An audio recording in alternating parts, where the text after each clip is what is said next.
Buenas tardes, esto es Actos y Decisiones.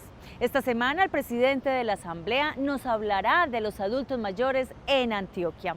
Revisaremos el estado actual de 2 vías del departamento. Explicaremos cuáles son las funciones de la Comisión Segunda de la Asamblea, entre otros. Bienvenidos.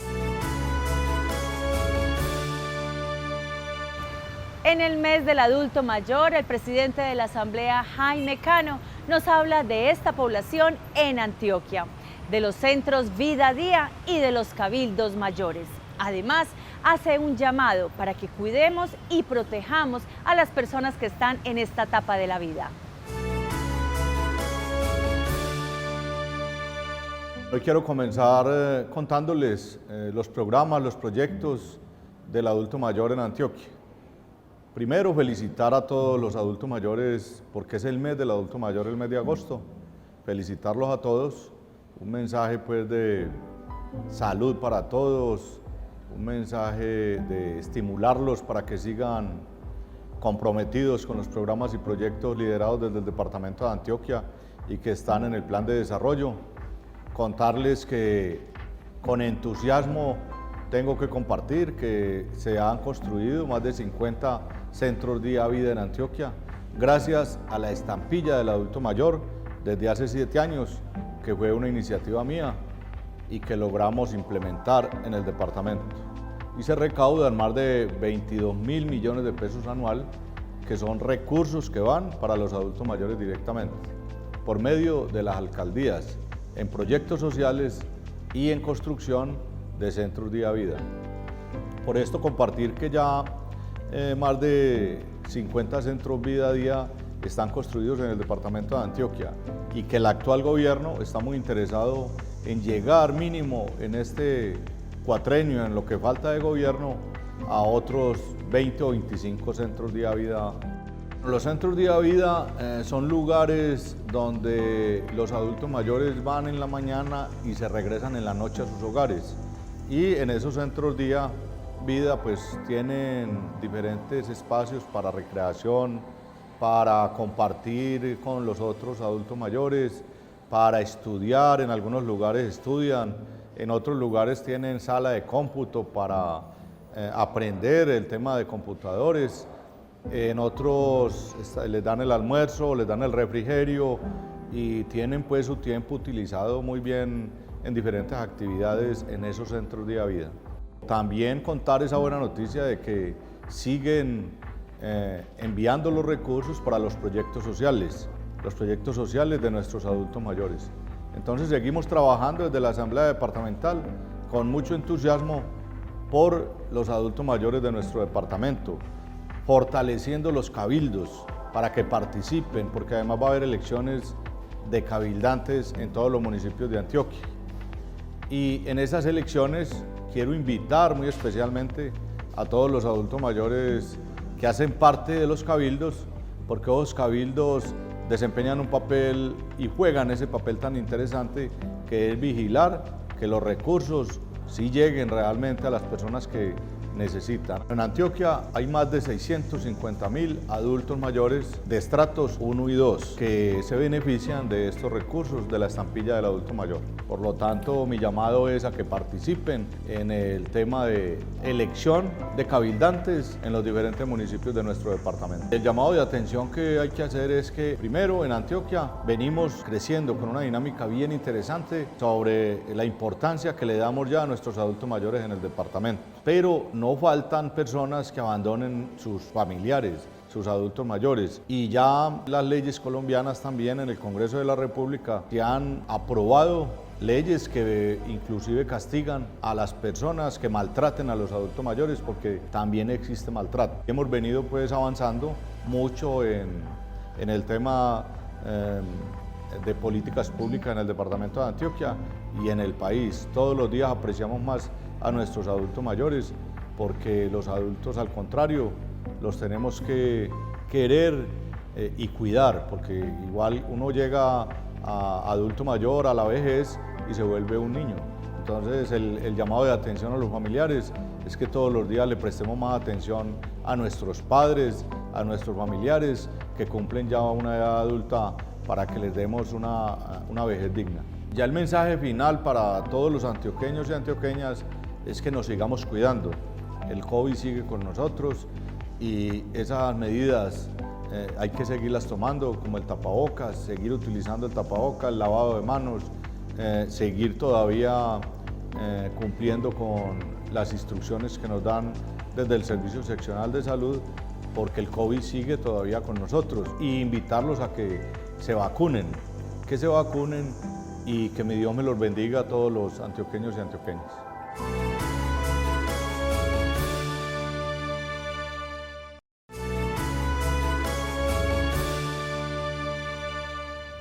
Esta semana algunos funcionarios del ICETEX visitaron la asamblea para exponer los programas y estrategias que le permiten a los estudiantes ser profesionales.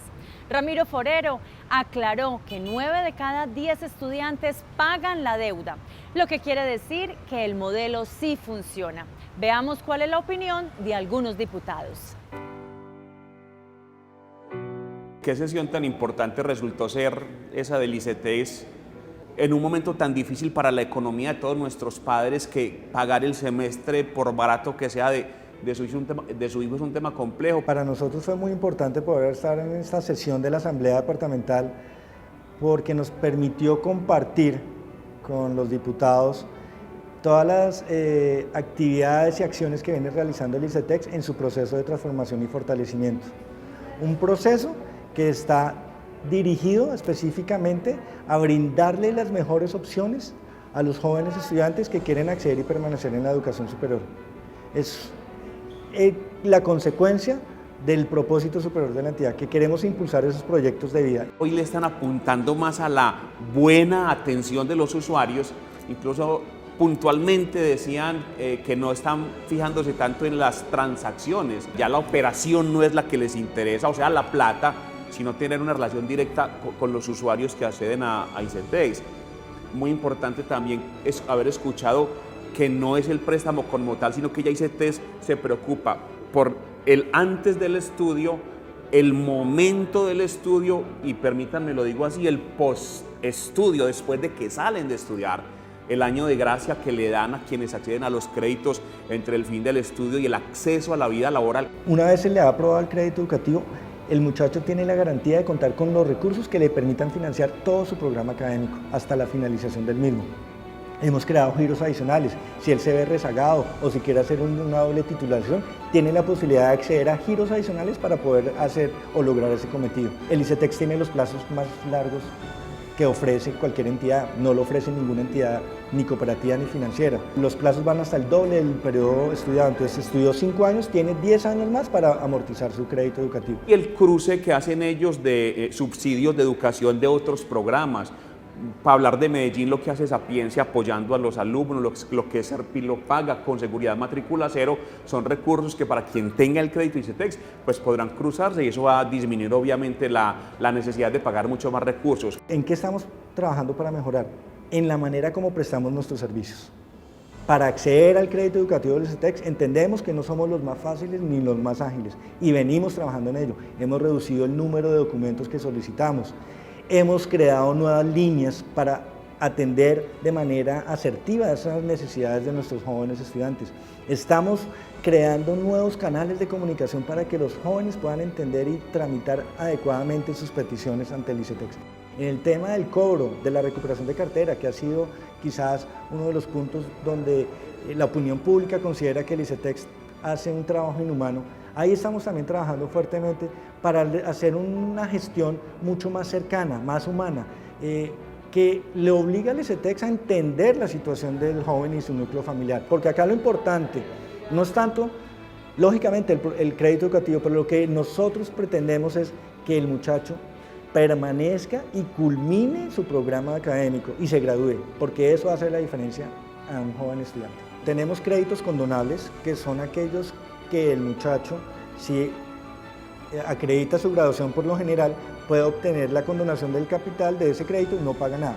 Esos son generalmente administrados a través de fondos. Son recursos que nos otorgan entidades públicas o privadas del orden nacional o territorial para focalizarlo en poblaciones especiales. Por ejemplo, tenemos fondos para comunidades negras, para comunidades indígenas, víctimas del conflicto armado, desplazados. Lo importante hoy del ICETEX, pienso que es incentivar a los diferentes jóvenes deportistas de las subregiones de Antioquia, dándole la posibilidad de que los profesionales del deporte tengan la oportunidad de enriquecer sus conocimientos.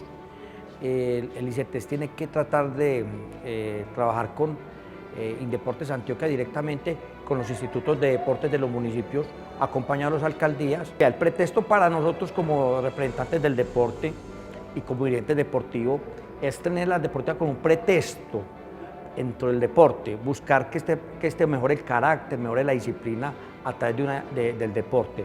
Si el deportista no logró llegar a su objetivo, que es el deporte de élite, creo que es el plan B, que es poder decir de que bueno, fui un buen deportista, me sirvió para disciplinarme, para mejorar el carácter y posteriormente a través del ICETEX poder incentivar a estos jóvenes apoyándolos con becas, con también la posibilidad de mermarles mucho los créditos para que puedan tener una buena calidad de vida y que estos jóvenes sean los que hoy nos representen y sean los referentes en el departamento, no solamente en la ciudad, sino en las subregiones del departamento de Antioquia, en la parte rural, para que los jóvenes deportistas se capaciten y puedan ser los que formen a los deportistas que están saliendo, tanto los niños, los jóvenes, y un acompañamiento también a los adultos mayores. Particularmente este servidor salió gratamente impresionado de esta sesión, reconocimiento al ICETEX, invitación a todos los antioqueños, antioqueñas colombianos para que accedan a esta posibilidad financiera para poder hacer sus estudios, culminarlos y obviamente pues a partir de la fecha creo que sin duda podré ser un defensor de esta entidad que además es una entidad del Estado.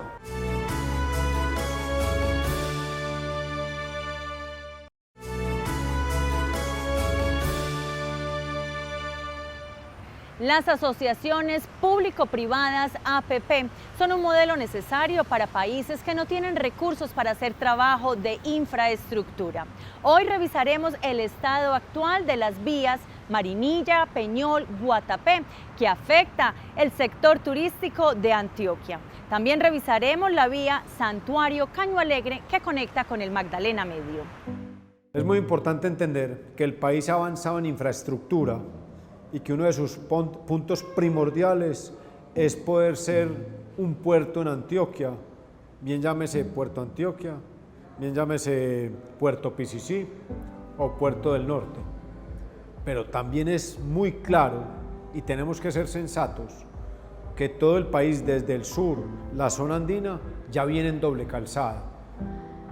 Y la obligación del territorio antioqueño es poder tener la doble calzada Santuario Caño Alegre, más de 100 kilómetros, para conectar todo ese país con la salida al mar en Antioquia, en los puertos. En la vía Santuario Caño Alegre, que por la que hoy transitamos es la conocida como la Medellín-Bogotá, tenemos una propuesta de desarrollo de un esquema de APP. La prefactibilidad, que son los estudios preliminares que dan los primeros inicios de que es factible desarrollar el proyecto o no, ya se cumplieron y fueron entregados el 29 de julio de 2021.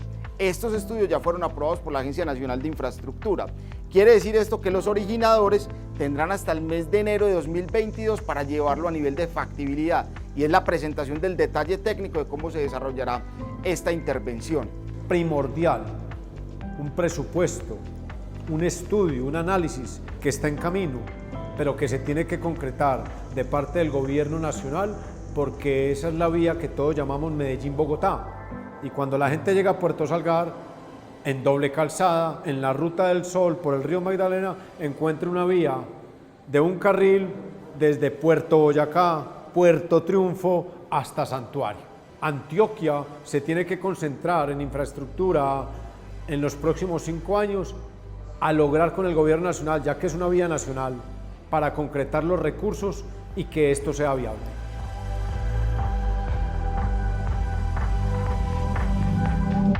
La gobernación de Antioquia tiene claramente identificada la problemática que se está generando por los altos flujos vehiculares que se están trasladando sobre el circuito de los embalses. Nosotros como gobernación tenemos cerca de 4.966 kilómetros a cargo.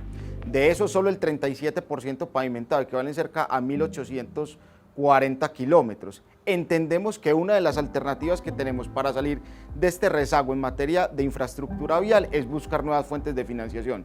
El proyecto Ruta de los Embalses es una asociación público-privada, es una alternativa de fuentes de financiación que nos permite desarrollar el esquema vial del departamento de Antioquia. Se encuentra en este momento en proceso de formulación de la factibilidad.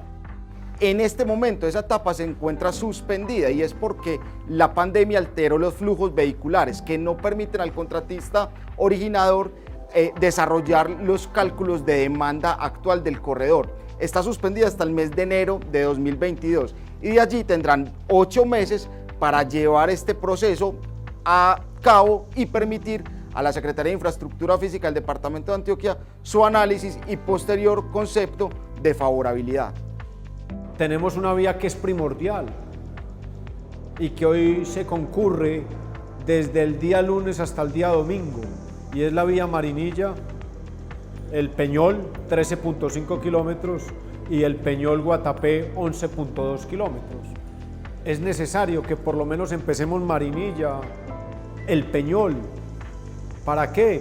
Para tener una doble calzada, porque allí se inicia el circuito de los embalses. Durante 2022 debemos ya tener la factibilidad concretada y de ahí que seguirá entonces la adjudicación al contratista para que se piense en una intervención, que este proyecto es bastante ambicioso porque contempla 13.4 kilómetros de calzada nueva y la rehabilitación de los cerca de 11.1 kilómetros que actualmente están para garantizar un circuito vial que favorezca obviamente a los municipios del área de influencia y las dinámicas turísticas que se están generando en el Peñol y Guatapé. Como Gobernación de Antioquia, efectivamente estamos articulando todas las acciones en vías de orden nacional, en vías de orden departamental y en vías de orden municipal. Todo esto obedece a un plan estratégico de intervención y fomento de la infraestructura vial en el departamento de Antioquia, que en última lo que buscará es garantizar competitividad y oportunidad para todos los antioqueños. A nivel nacional, venimos siendo unos actores activos de las autopistas de cuarta generación y esto no es otra cosa que compensar las demandas de la comunidad con las ofertas de los concesionarios. En las vías departamentales nos trazamos un plan estratégico que compromete en su primera etapa la pavimentación de 23 cabeceras municipales que hoy no tenemos con una conectividad en modo carretero a las autopistas de cuarta generación. Y en la infraestructura municipal venimos promoviendo proyectos estratégicos que fomenten las dinámicas económicas de los municipios y que a su vez los conecten con las autopistas de cuarta generación y las vías de orden departamental. Con esto entonces lo que buscamos es generar una integración global del departamento de Antioquia en las vías.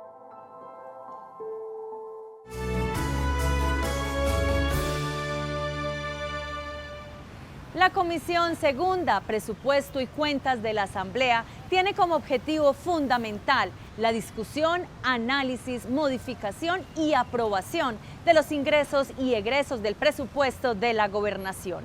Veamos cómo funciona.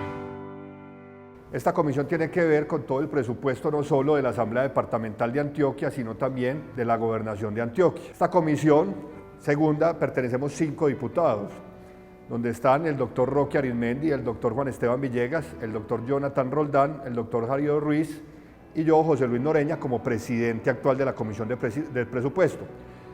Nosotros tenemos la presidencia por un año. A mí como presidente de la Comisión de Presupuesto me toca llamar a los debates de la comisión y darle debate a los diferentes proyectos de ordenanza. Una vez discute y aprueba el presupuesto para la vigencia fiscal respectiva, hace un control permanente de cómo avanza su ejecución, sus modificaciones, el comportamiento de esa provisión de ingresos, así como la proyección de gastos. También esta comisión pues debe tener un control permanente sobre el endeudamiento, es decir, recursos de crédito que lo que hacen es en cada anualidad apalancar la inversión social. Cada que llega un gobernador por elección popular al departamento de Antioquia, ellos llegan con un plan de desarrollo y ese plan de desarrollo va pegado de un presupuesto para ejecutar ese presupuesto durante su periodo o los 4 años pues, que está en la gobernación. Pero también nosotros le damos viabilidad o no al tema de la ejecución de ese presupuesto durante los 4 años. Y nos reunimos un año antes para aprobar o no aprobar el presupuesto de la vigencia que viene. O sea, ahora en este año, en el 2021, nos reunimos más o menos antes de noviembre para darle debate al proyecto de presupuesto para el año 2022. Estudiamos con detenimiento el presupuesto para la vigencia 2021 y allí aprobamos recursos importantes para obras de inversión. Básicamente tuvimos algunas dificultades y mucho análisis en la aprobación del presupuesto para los grandes proyectos como los puertos de Urabá, Puerto Picisi y Puerto Antioquia, y para las vías de cuarta generación y para las vías terciarias. Gran dificultad tuvimos en la asignación de recursos para el mantenimiento de vías departamentales, con énfasis en el mantenimiento de vías terciarias. Lo que nosotros debemos de garantizar es, yo digo, lo primordial es la salud de los antioqueños y la educación de los antioqueños. Si hay garantía de la salud de los antioqueños y la educación de los antioqueños, ya lo otro lo vamos conformando. Cuando hay una situación contingencial como la pandemia del COVID-19, el gobierno nacional expidió una reglamentación donde flexibilizó la destinación específica de los ingresos. Es decir, le permitió al departamento, a los municipios, reorientar ciertas rentas para atender adecuadamente la pandemia. Y hablando en términos generales del presupuesto de Antioquia, todas las empresas, todas las personas, todas las familias tienen que tener un presupuesto de ingresos y gastos. Vale decir, yo en mi casa no puedo gastar más de lo que entro como consecuencia de salarios o utilidades de inversiones. Sucede lo mismo en el departamento de Antioquia. La Comisión de Presupuesto es la encargada de analizar en detalle qué cantidad de dinero está en condiciones del departamento de Antioquia para recaudar en una vigencia e igualmente asignar esas mismas partidas para ejecutarlos y gastarlos, bien sea en funcionamiento o en proyectos de inversión.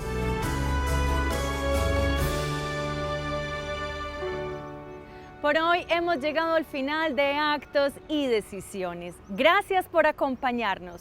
Recuerden que nos pueden escribir a nuestras redes sociales. Los dejamos en la mejor compañía, en la de nuestro canal, porque Teleantioquia emociona.